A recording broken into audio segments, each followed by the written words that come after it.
I got one question I wish you'd ask Owen. Is this who's this their first time out here? Okay. I want to know. When we get everybody here. That was my goal, to have first timers. Yeah, that's good. Like here, right here. First time?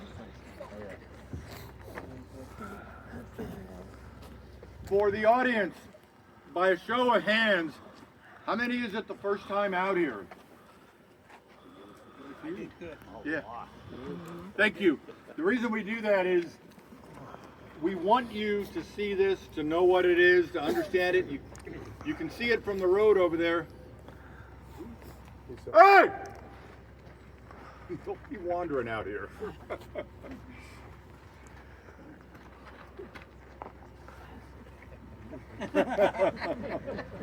Yeah, one of them. That'd be somebody. Remember those unexploded ordinances? I was gonna say, didn't you just warn us about not doing that? We want you to see it. We know you can see it from the Camino over there. There's a lot of curiosity about it. Every platform that flies, the F-35, the F-18, still the Harriers, the Cobras, the Hueys, the V-22s, they all shoot this place up. You can see by looking at the boxes a lot of bullet holes. You'll also see a lot of larger size holes. If you look at them carefully, you will see where they impact and where they exit the conic structures out here. That includes inert up to 1,000 pound laser guided bombs, GPS guided bombs, bullets, inert hellfires that are shot off of Cobras using laser systems. Anybody that looked to the left right before we turned in here, there's an OP out there standing up. It's 1,000 meter OP. We are authorized Category 3, Department of Defense Category 3 lasers, which is the strongest laser that can be fired on the ground. Miraculously, the laser footprint ends right at the U.S.-Mexico border. There's a reason for that, because we can't shoot lasers into Mexico. But those lasers support the weapons that are guided into these structures. So, having dropped out here several times in my career, it may look relatively crude, but I can have a guy at that OP over there with his binoculars pick out a window on the 3rd story of a building and tell me he wants me to bomb that building. He'll put the laser on it. I, back in the old days, in my F-18, would drop a laser guided bomb, and with the support of that laser, it would go on the 2nd window in on the 3rd story of that building within about 3 meters, which is an expected computed impact point for a weapon of that nature. So that's why we have this out here. And I will tell you, when it's rebuilt, and we do it about every 18 months, we do 1/4 of new Conex boxes. And I think that northwest corner is our latest. They're the least beat up Conex boxes. We spend about $1.5 million to put new Conex in, to make it look newer. We repaint them. We put this black stuff on the roads in here. And there was a soccer field on the north side of town. It's been ravaged by the winds and use in general. We paint it green. I can tell you from experience, it very closely replicates small cities in certain parts of the world where we may operate.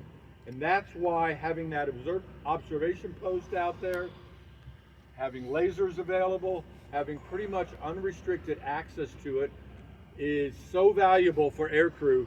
So when they do deploy to other parts of the world, they'll look back on this experience. This is the only one. There's one like it in 29 Palms, but it's not quite the same.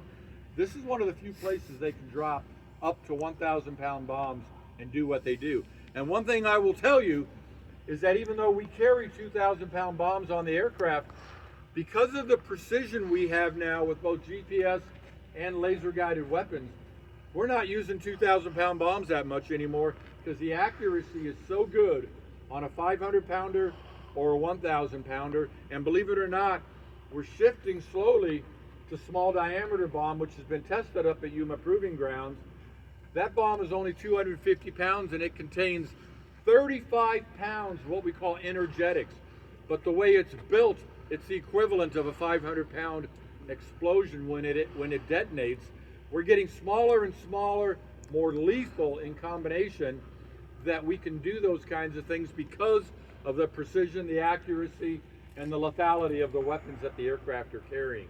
So every platform in the Marine Corps, and for the most part the Air Force, has trained out here, dropped inert bombs, use the observation post. In some cases, if the observation post is not manned, they will use airborne lasers to light up the targets in here and employ their weapons. Also, all the bullet holes, that's eyeball shooting. They're in the Cobras, they're in the Hueys, they're picking out locations where simulated threats may exist, and they're employing the guns against those targets. The question was asked earlier about ground personnel. We generally do not allow ground personnel in here.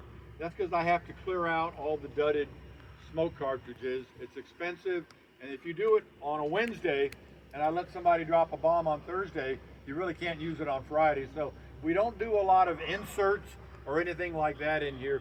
We have other facilities for that, some of which you've seen on that side of the range for those that recreate out there. We don't do it in conjunction with employing weapons at the same time out there. So this is pretty much solely an air-to-ground training facility that has served us quite well. It's 300 acres. We have about 300, coincidentally, Conex boxes in here. Oh, what I was going to tell you, these Conex boxes, the 30-footers used to cost about $3,000 to $4,000 a piece. The 40-footers, I think, were $5,000 a piece. When COVID hit, they went up to $10,000. That impacted me because I can't buy as many of them to rebuild the place. They're back down, they've moderated back down to about $6,000 now. So we're able to kind of get our numbers back up. And generally, what we do is we ask the contractors on contract, they stage them out here to the east. We're not going to go out there. They stage them out to the east, and then when I close the facility, they bring them in, they have a crane, they stack them, and then they paint them prior to, and then they bring them in, stack them, and we've got a new village built for us again, or at least 25% of a new village built for us. Because we do not engineer these things, you can see big gaps in between the stacking. We ask the aircrew not drop the 1,000-pound bombs on the lower ones, because if you weaken them, then the whole thing will fall over. So we ask that the aircrew drop on the upper ones. To be completely honest with you, that doesn't mean they comply, but we ask. And it's only for their own benefit so we can preserve this stuff as long as possible. No, they're not coming in. We're authorized to be here. What we like to do is have the guns and rockets shot into the lower structures and the heavier weapons into the upper structures. The reason that's important is because during the Afghanistan and Iraqi conflict is the kits that we bolt on the bombs for guidance. Those kits work on high explosive bombs and inert bombs. They're identical. And they were running out of 500-pound kits overseas in the operational area. And so we took all of the training allocated kits and shipped them over there. And we normally did not allow 1,000-pounders to be dropped in here. But because we were running out of kits for 500-pounders, we needed them overseas, we allowed 1,000-pounders to be dropped in here. They put bigger holes, they tear it up. But the guy that helped me rebuild all this stuff was mad at me. But it said, hey, the training's more important than the structures. We'll let them drop the 1,000-pounders in there. And once again, ask that they drop on the upper ones as opposed to the lower ones. We also drop laser-guided training rounds out here. It's a small version of a laser-guided bomb. It replicates the exact same flight profiles, and everything in the cockpit is identical to a laser-guided bomb, but it's much smaller. It's 65 pounds. And you can tell, I can tell from some of the impacts which weapons have been used against the Conex boxes. That's all guns and rockets up there. That one right there is probably a laser-guided training round, second story on the right side over there. That one over there is probably a 500-pounder that came out right there. And you can see by the exit, that one over here is an exiting. They've dropped from the east to the west. That one there was dropped from the north to the south. So we give aircrew flexibility to work this location from different angles and aspects.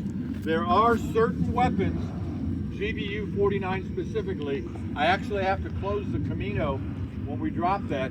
And I ask that you look at the website occasionally before you come out here to recreate and know that we're going to have Marines in position out there, because that weapons danger zone extends out that far. It also extends to within a half a mile of the border. So for Border Patrol air operations, we have to shrink their helicopter corridor when we do employ that weapon out here. So it's some of the requirements that we have to train with more advanced weapons. And what we've learned over the years is the stuff's getting better. And as it gets better in combat, you want to be able to use it here, but we have the space is getting, we just don't have the space in some cases. So that's why we have to close the Camino sometimes to allow us to do those kinds of things. So that's a good overview. I'll field any questions you have from a guy that's employed weapons out here before, if you have any questions. Otherwise, you can take a look around, take pictures. I do ask that you not wander off too far, because I do have sharp edges. I do have unexploded smoke cartridges out here, and I do not want to see anybody get hurt while they're out here. Any questions? If you show me where they are, it is okay to pick up casings, yes. They're good souvenirs to have. Yeah, feel free. Yeah. What is that one, a 50 cal? Yep, feel free. Some of the better ones were on the perimeter, but I didn't want to stop. The ones that are in here get a little weathered over time.